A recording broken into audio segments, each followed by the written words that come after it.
नमस्ते सम्पूर्ण नेपाली दाजुभाइ दिदीबहिनीहरूलाई। आज चाहिँ मैले केही कुराहरू ल्याउनुको लागि अब चिया लिएर चाहिँ यहाँ बसेको छु।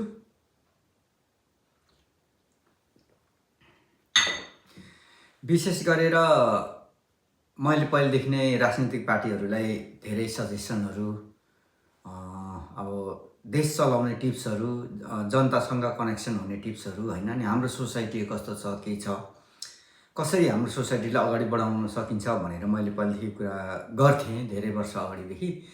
तर सबै यो आशहरू मेरो निराशमा परिवर्तन भएपछि चाहिँ मैले केही बोल्नु छोडेको थिएँ। तर आज फेरि देशमा अलिकति सङ्कट देखा पर्ला जस्तो भएको हुनाले म केही कुरा राख्न आज तपाईँहरूको सामु आएको छु। नमस्ते।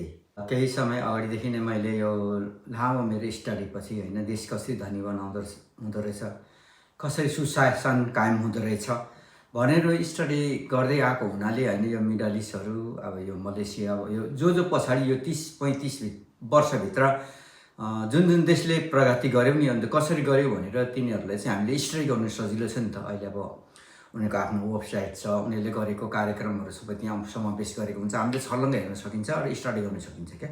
त्योभन्दा पहिलेको चाहिँ अब अलिकति डिफिकल्ट छ नि त छ, तर अब त्यस्तो वेबसाइटहरूमा अब इन्टरनेटहरूमा कतै पनि छैन।